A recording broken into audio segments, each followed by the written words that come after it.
Assalamualaikum warahmatullahi wabarakatuh.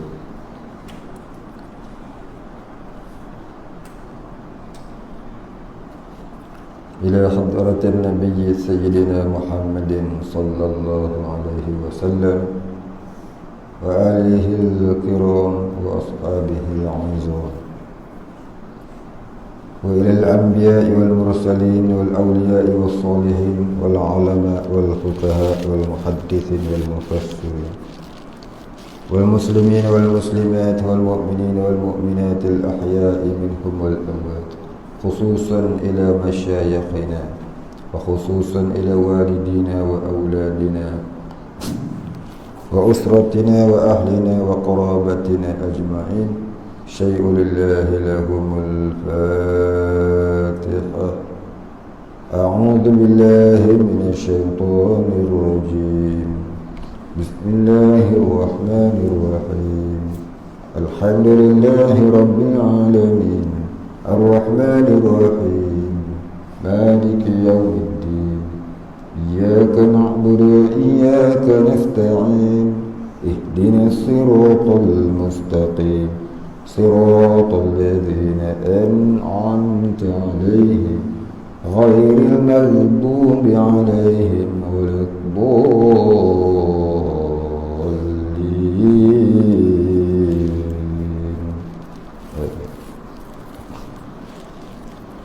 Alhamdulillahi rabbil alamin. Wassalatu wassalam ala asyrafil anbiya'i wal mursalin wa ala alihi wa sahbihi ajma'in. Rabbi shrah li sadri wa yassir li amri wahlul 'uqdatam min lisani yafqahu qawli.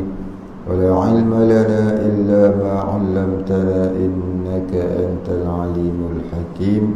Rabbina billahi rabba wa bil islam dina wa bi Muhammadin nabiyyan wa rasula.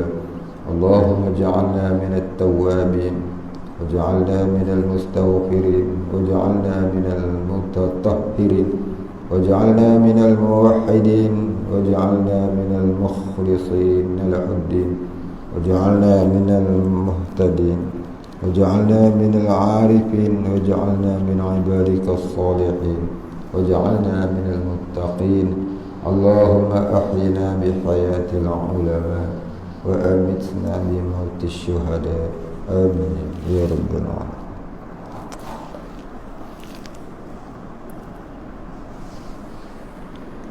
Alhamdulillah rabbil alamin. Kita sambung muka surat 33 kitab Jawi. Kitab Kifayatul Muhtadi. Qala musannif wal muallif rahimahullahu ta'ala wa nafa'ana bihi wa bi'ulumihi wa barakatihi amin ya rabbal alamin. Qala musannif kitabus salat, ay hadha kitab fi bayanis salat. Ini suatu kitab pada menyatakan sembahyang. Makna sembahyang pada syarak ialah iaitu beberapa perkataan dan perbuatan yang tertentu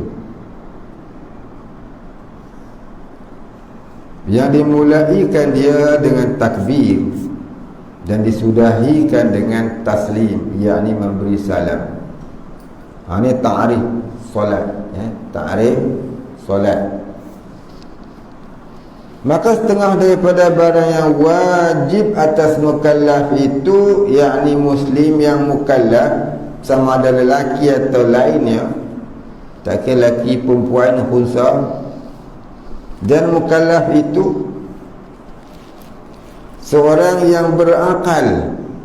Makna mukallaf itu ialah seorang yang berakal, lagi baligh, yakni dengan sampai umur 15 tahun, atau dengan bermimpi, atau dengan haid.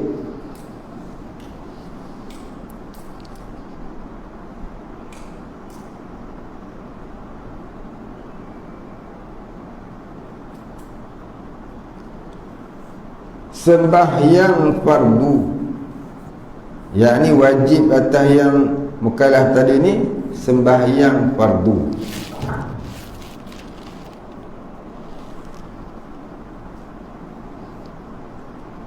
Yang wajib dan iaitu 5 waktu ini pada sehari semalam,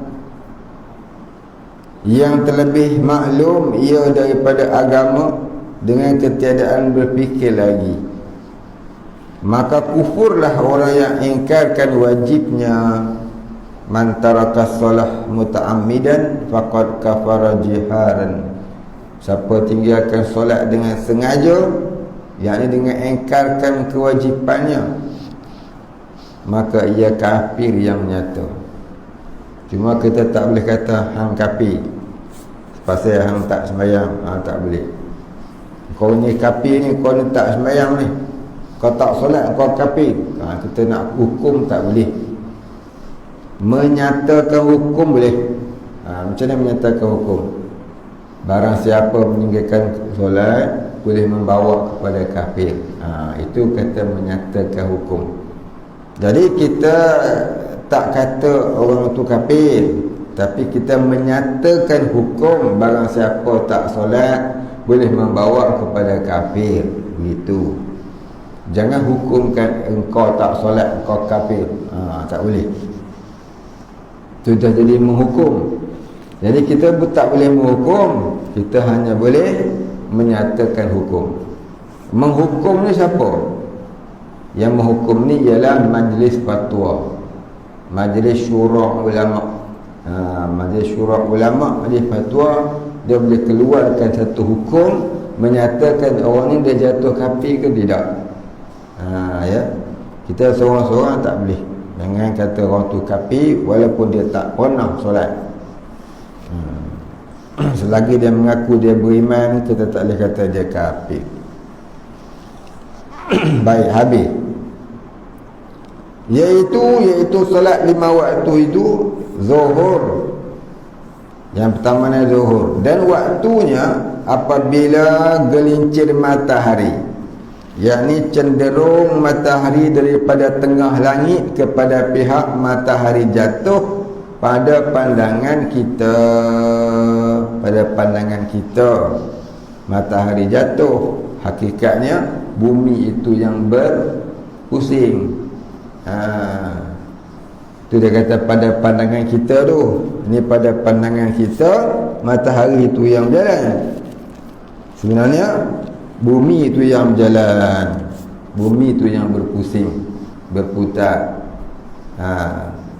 Jadi bulan mengelilingi matahari, bulan mengelilingi bumi, bumi mengelilingi matahari. Matahari pula ada di situ ya. Dia bergerak menurut galaksinya bergerak. Galaksi pun bergerak. Ya, matahari tadi bergerak menurut galaksi. Galaksi ni bergerak mengelilingi galaksi yang lebih besar. Begitulah juga galaksi yang lebih besar tadi ni mengelilingi galaksi yang lebih besar. Itulah hikmahnya kita mengelilingi Kaabah 7 kali. Mengelilingi Kaabah, tawaf Kaabah. Begitulah bulan dia tawaf bumi, bumi dia tawaf matahari. Kemudian galaksi ni dia tawaf galaksi yang lebih besar. Hikmahnya apa dia? Hikmahnya ialah kita hendaklah sentiasa mengelilingi hukum Allah. Kita mestilah di bawah putaran hukum Allah. Jangan lari daripada landasan hukum Allah. Bumi ni kalau dia lari daripada landasan orbit dia, maka dia akan terkeluar daripada galaksi dan dia akan hancur. Itulah hikmahnya. Kita tawaf Kaabah, bumi tawaf matahari. galaksi tawaf, galaksi yang lebih besar dan seterusnya. Ya, hikmah dia, hikmah Allah jadikan itu bagi orang yang berfikir.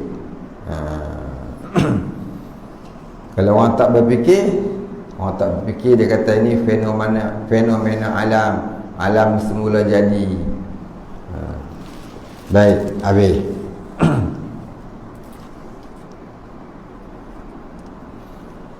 Hingga jadilah bayang-bayang sesuatu itu seumpamanya, yakni seumpama sesuatu itu, ini bayang-bayang tu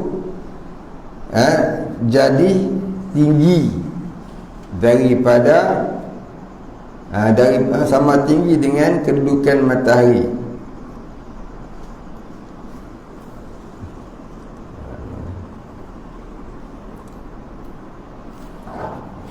Allahu Akbar.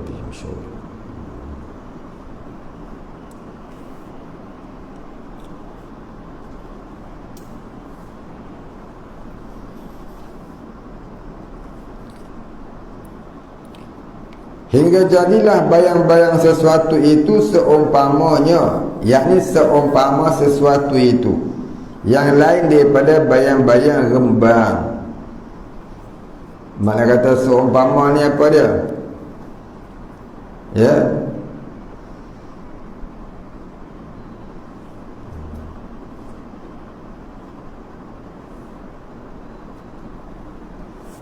iaitu dia sama panjang. Bayang tu dia sama panjang dengan kayu yang kita ukur tadi, atau sesuatu yang kita ukur.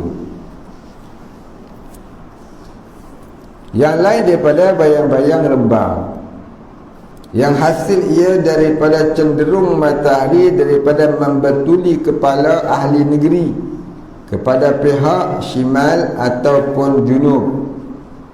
Apa dia shimal? Shimal ni utara, junub selatan. Asal mana shimal ni? Kiri. Shimal kiri. Junub, asal mana junub ni tegah.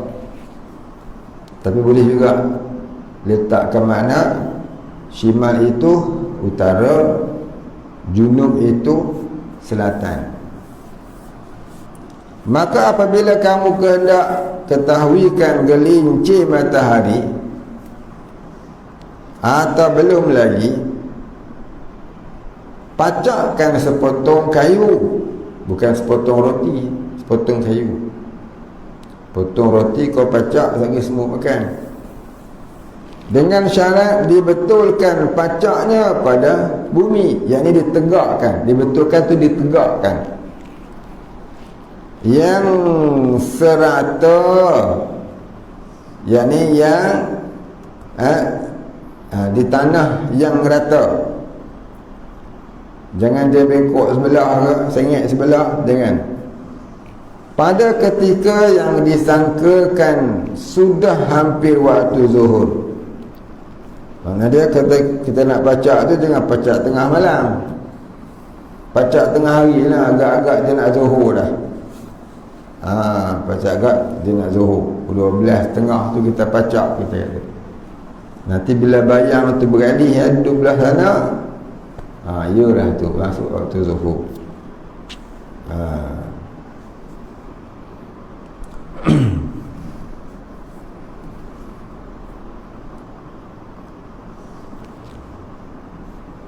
Kemudian tandakan pada hujung bayang kayu itu. Tandakan pada hujung bayang kayu itu. Jangan tanda kat kayu, tanda kat bayang dia. Ya. Tanda kat bayang dia. Maka selama ada bayangnya itu berkurang, tentulah belum gelincir lagi. Dan apabila bayangnya itu terhenti, tiada kurang dan tiada lebih, maka iaitu waktu istiwa. Apa dia waktu istiwa? Iaitu waktu sama rata matahari dengan bayang sesuatu. Istiwa ni maknanya waktu bayang matahari jadi sama panjang dengan diri sesuatu. Itu maksud istiwa. Yang dikehendakkan dengan katanya rembang. Tu kata rembang tu. Rembang ni ada dua makna. Satu, terik matahari terpacak atas kepala. Lepas tu pun panggil rembang juga.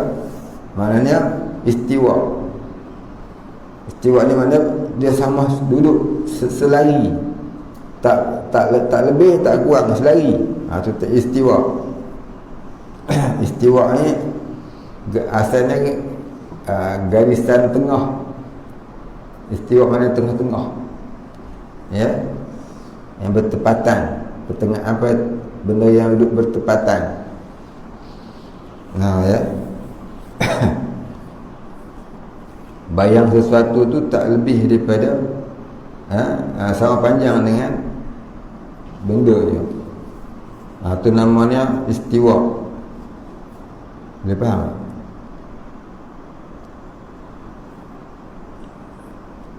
Yang dikehendakkan dengan katanya rembang, yakni di tengah langit. Boleh faham istiwa?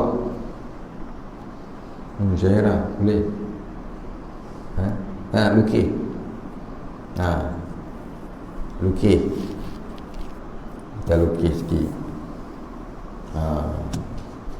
Faham berlaku dah. Saya nak lukis dah.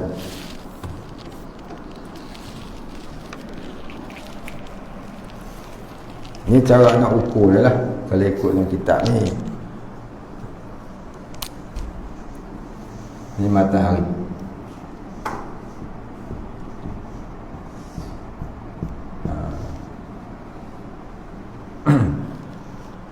Baik, kita letak satu batang kayu.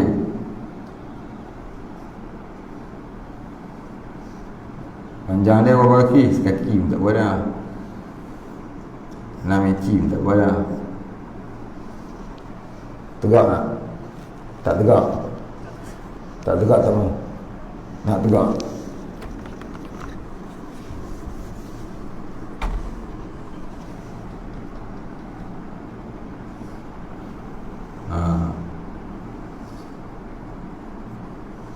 Kita ukur dulu panjang dia.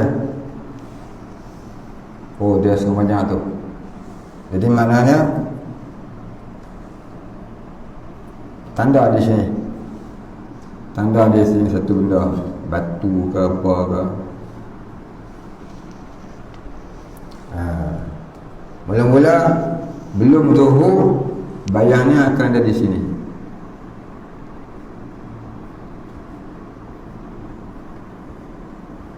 Ni belum zawal, belum zuhur.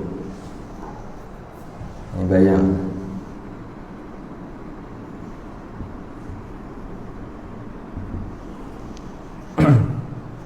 Kemudian matahari terpecah. Ngam-ngam di sini je. Di sini je, tak ke mana dah. Ni kata ni rembang. Rembang tengah hari.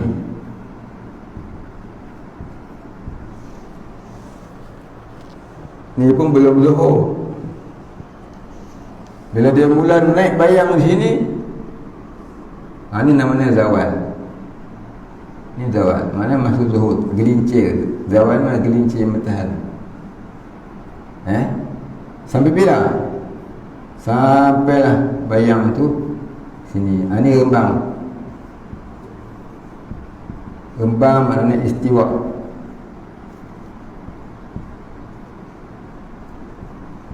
Istiwa. Ni pun istiwa.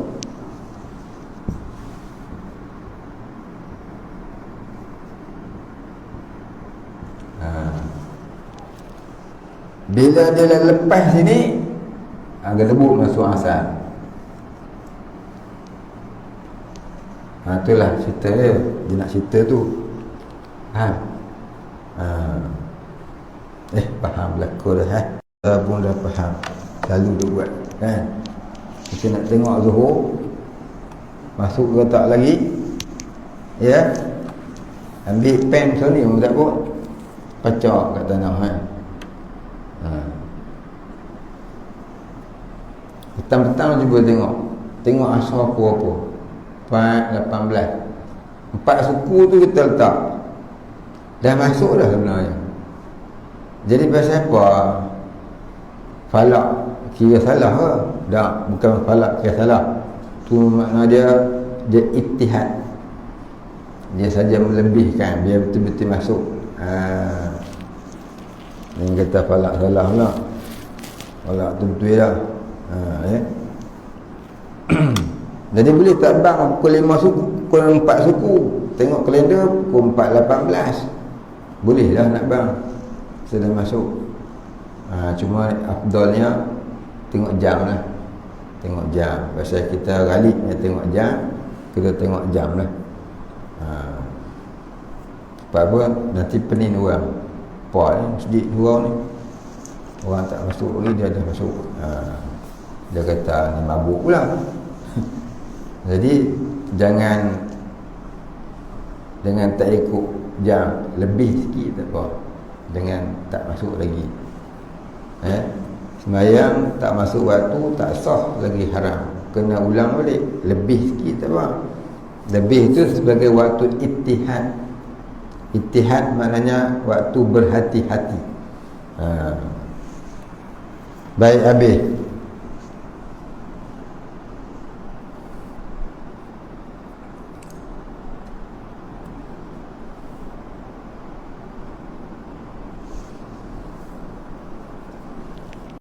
Itu maka selama bayangnya itu berkurang, tentulah belum gelincir lagi. Dan apabila bayangnya itu terhenti, tiada kurang dan tiada lebih, maka iaitu waktu istiwa yang dikehendaki dengan katanya rembang, yakni di tengah langit. Dan bayang yang didapatkan daripada waktu itu ialah bayang-bayang rembang. Dan apabila bayangnya itu bertambah, bila bayangnya itu bertambah, maka awal bertambah itulah oleh waktu gelincir matahari daripada tengah langit. Dan bermula bayang-bayang rembang itu tiada boleh ditentukan qadarnya, kerana terkadang panjang dan terkadang pendek. Baik, dia kata apa? Dan bermula bayang-bayang rembang itu tiada boleh ditentukan qadarnya, yakni kadar panjangnya, kerana terkadang panjang dan terkadang pendek, dan terkadang tiada sama sekali. Dengan sebab perubahan cuaca, tak ada bayang langsung. Jadi kita nak tentukan tu bila masa panas terik, masa panas itu, panas terik. Dan bagi zuhur itu 6 waktu. Yang pertamanya waktu fadilah, yakni waktu afdal. Waktu fadilah ni waktu afdal, waktu terutama, yakni kelebihan, yakni waktu terutama. Ni kalau tuan-tuan nak tulis, buat satu artikel, ni bagus. Kemudian simpan ataupun viralkan, supaya dapatlah pahala orang yang meviralkan. Ini nak meviralkan TikTok. Dan iaitu daripada awal masuk waktu hingga sekadar azan. Azan berapa minit? Lebih kurang 5 minit lah kita kata. Lepas azan tu terus solat. Itulah waktu solat, waktu afdal, waktu afdal, waktu fadilah, waktu terutama. Sekadar azan dan mengambil air sembahyang dan menutupkan aurat. Dan disembahyangkan fardu itu serta dengan segala sunat rawatibnya, dan dimakankan beberapa suap. Jadi makan dulu beberapa suap. Orang Melayu panggil lapik perut. supaya tak ingat nak makan di tengah solat. Makanlah buah kurma ke. Dan yang keduanya waktu ikhtiar. Waktu ikhtiar ni apa? Waktu pilihan. Boleh, waktu haruslah. Waktu ikhtiar ni waktu pilihan, waktu harus, iaitu daripada awal waktu hingga bertengah waktu. Tengah waktu ni macam mana? Katalah masa zuhur pukul 1.10. Sekarang ni awal dah zuhur 1.10, 1.12 dah zuhur dah. Jadi waktu asar masuk apa? Asar lebih kurang 4 suku. Jadi maknanya tengah-tengah pukul apa? 1, 2, 3, 4, maknanya sejam setengah. Lebih kurang pukul apa? Lebih kurang 2.30, 2.40, 2.45. 1, lebih kurang 2.45. Itu pertengahan waktu. Daripada pukul masuk 1 suku tu sampai 2.45 tu, tu kita kata apa? Waktu ikhtiar, waktu pilihan, waktu harus. Baik, habis.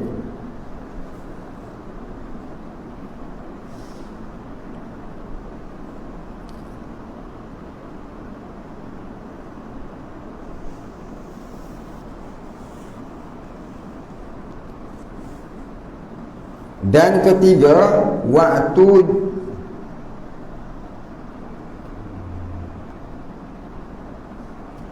jawaz. Jawaz ni waktu yang haruslah. Kalau ikhtiar ni waktu pilihan. Waktu pilihan, mana waktu yang waktu pilihan ni waktu yang mana waktu orang-orang khawas. Waktu ikhtiar ni waktu pilihan, waktu yang masih lagi yang terbaik, tetapi tidaklah sebaik waktu afdal.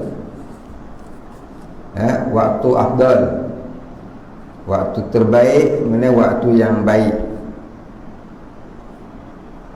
Waktu afdal ni waktu yang terbaik. Waktu ikhtiar ni waktu yang baik. Terbaik, yang baik. Jadi maknanya ada dua waktu tadi. Waktu fadilah, iaitu antara selepas azan sampailah kita sembahyang sunat rawatib, kemudian kita pun solat zuhur. Itu waktu afdal, waktu yang terutama. Yang kedua, waktu ikhtiariyah, iaitu waktu yang baik.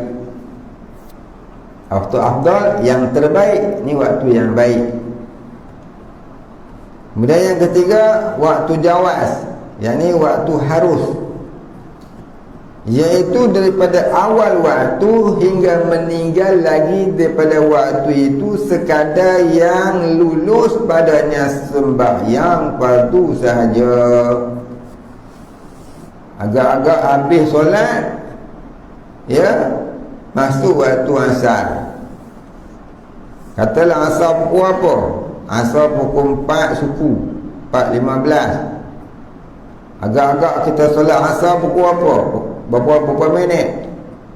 Kita katalah kita solat asar 8 minit. Mana lagi 8 minit nak habis tu, itu waktu harus. Masuk lagi 8 minit nak habis baru nak solat, itu waktu makruh. Baik. Kemudian dia kata apa lagi?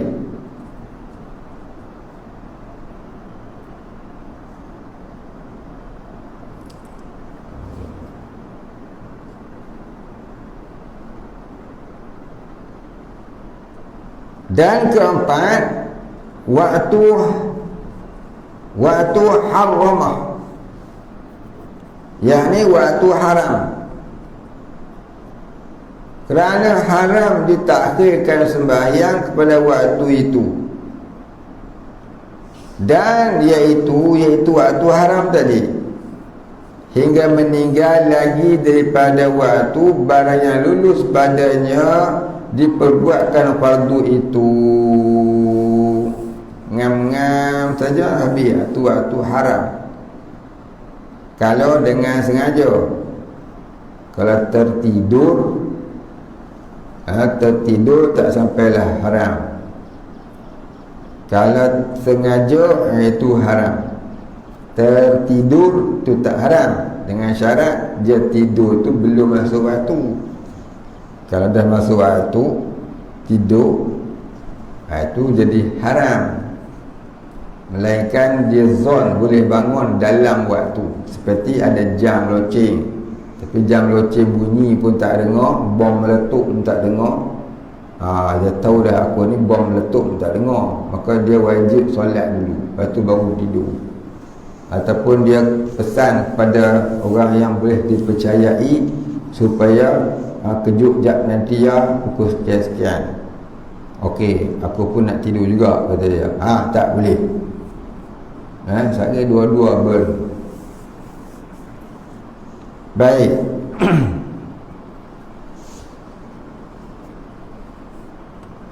Itulah waktu-waktu tadi ya, waktu-waktu solat zuhur.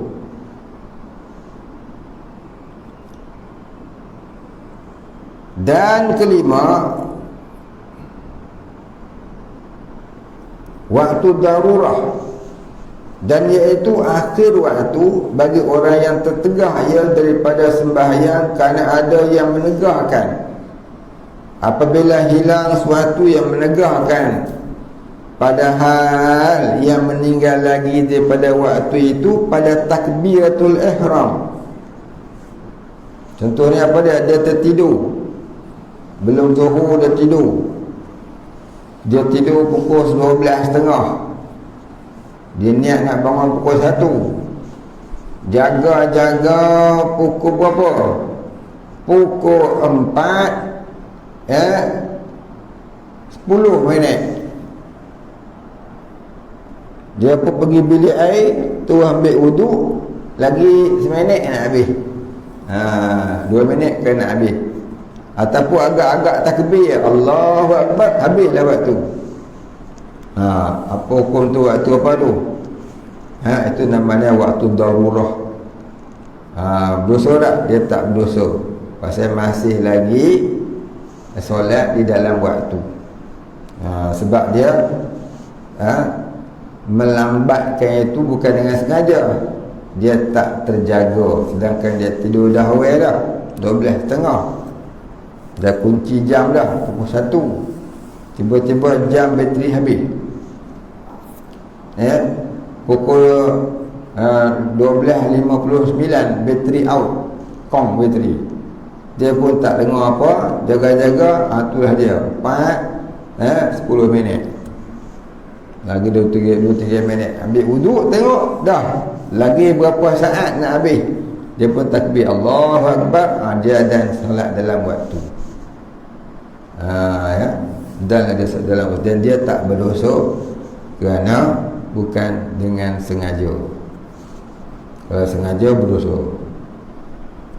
Dan keenam, waktu uzur, dan iaitu waktu asar bagi orang yang jamak akan sebagai jamak takhir. Habislah waktu zuhur. Waktu zuhur ni apa dia? Dia tak payah sembahyang dalam waktu zuhur. Tu kata waktu zuhur. Kata waktu zuhur yang diuzurkan orang solat di dalamnya. Contohnya orang lelaki-lelaki, dia nak jamak, dia musafir, dia nak jamak zuhur dengan asar dalam waktu zuhur. Masuk waktu zuhur, dia pun niat, aku takhirkan solat fardu zuhur, hendak dijamak bersama asar. Lepas tu dia pun tidur, maka dia diuzurkan sembahyang zuhur. Sebab apa? Nanti dia nak solat dalam waktu asar. Maksudnya tak berdosa dia. Bahkan diharuskan. Itu kata waktu uzur. Itulah satu-satu waktu uzur oleh orang lelaki-lelaki. Orang lelaki-lelaki tak ada uzur, dia tak datang bulan. Waktu uzur itulah dia, iaitu dia buat jamak takhir. Maka solat dalam waktu yang awal tadi dibenarkan ditinggalkan, sebab dia nak buat jamak takhir. Baik, habislah waktu zuhur. Baik, ada 6 waktu semuanya. Ada 6 waktu semuanya. Baik.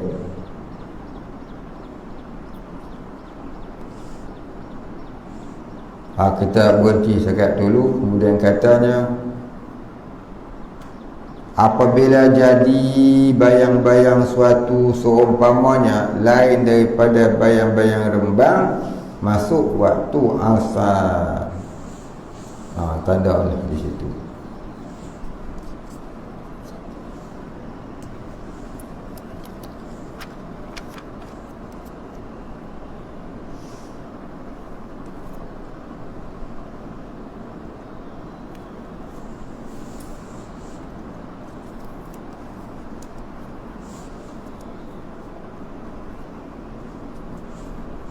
Baik, soalan.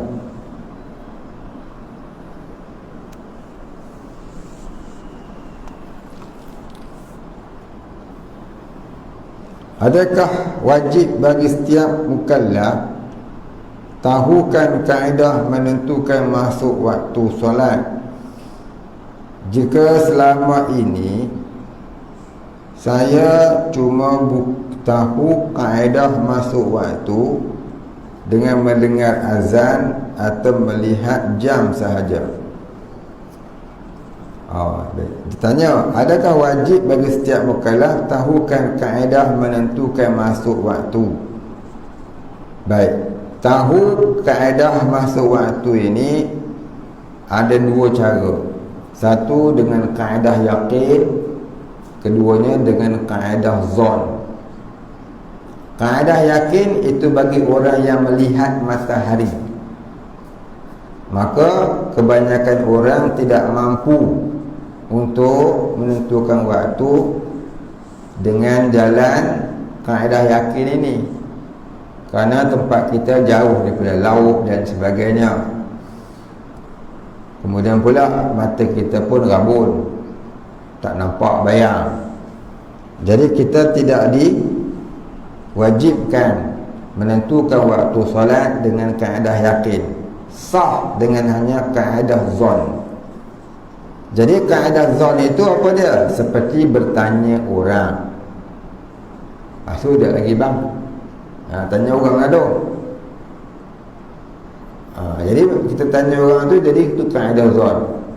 Ataupun dengan mendengar azan di radio, di TV, itu pun namanya zon. Ataupun kita setting azan pada handphone, itu pun zon. Ataupun kita tengok jadual di kalender, masuk ke belum, itu namanya zon. Maka sah kita kita nak tahu masuk ke tidak dengan jalan melihat kalender dan sebagainya. Tadi itu hukumnya sah. Jadi kita boleh tentukan masuk ke belum dengan cara itu. Termasuklah yang Wan ni kata selama ni dia ambil kaedah masuk waktu tu dengan mendengar azan. Itu pun boleh sah. Sah.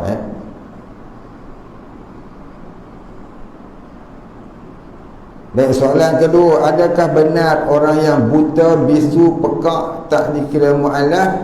Ya, benar, tepat sekali, 2 markah. Mana habis.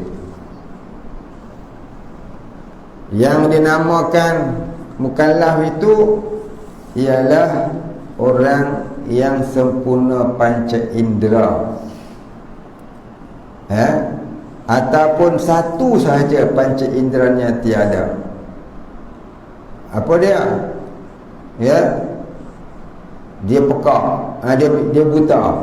Buta masih lagi mukallaf. Jangan buta dan pekak. Buta dan pekak itu tak mukallaf. Kalau buta dan pekak, galiknya dia bisu. Tapi kalau pekak saja tak buta, itu khilaf ulama. Setengah ulama kata mukallaf, setengah ulama kata tidak mukallaf. Jadi ada 3 jenis. Buta tanpa bisu, bisu tanpa buta tanpa pekak, pekak tanpa buta, pekak dan buta. Pekak dan buta tidak mukallaf. Bisu, pekak tapi tidak buta, itu khilaf ulama. Buta tapi tak pekak, itu mukallaf. Itu kaedah dia. Menurut pendapat ahli perubatan, orang yang pekak tapi tidak buta masih boleh menerima pengajaran melalui bahasa-bahasa isyarat. Maka sebab itulah dia dulu ni dia jadi khilaf. Tengah ulama kata dia tak dapat nak menerima, semua ulama kata dia menerima. Ya. Baik, habis kita berhenti sekat tu. Kemudian katanya, apabila jadi bayang suatu ila akhirih, wallahu a'lam, wala ilma lana illa ma 'allamtana innaka antal alimul hakim, wallahu a'lam. Al-Fatihah. A'udzu billahi minasy syaithanir rajim. Bismillahirrahmanirrahim. Alhamdulillahi rabbil alamin. الرحمن الرحيم مالك يوم الدين إياك نعبد وإياك نستعين اهدنا الصراط المستقيم صراط الذين أنعمت عليهم غير المغضوب عليهم ولا الضالين. بسم الله الرحمن الرحيم. الحمد لله رب العالمين، والصلاة والسلام على أشرف الأنبياء والمرسلين وعلى آله وصحبه أجمعين. اللهم اغفر لنا ذنوبنا وارحمنا وأنت الغفور الرحيم. اللهم اغفر لنا ذنوبنا ولوالدينا وارحمهم كما ربيانا صغارا، ولمشايخنا وللمسلمين أجمعين برحمتك يا أرحم الراحمين. اللهم نور قلوبنا بنور معرفتك يا فتاح يا رزاق. افتح لنا فتحا قريبا كما فتحته على أنبيائك وأوليائك وعبادك الصالحين. وصلى الله على سيدنا محمد وعلى آله وصحبه أجمعين. سبحان ربك رب العزة عما يصفون وسلام على المرسلين والحمد لله رب العالمين. تقبل الله منا.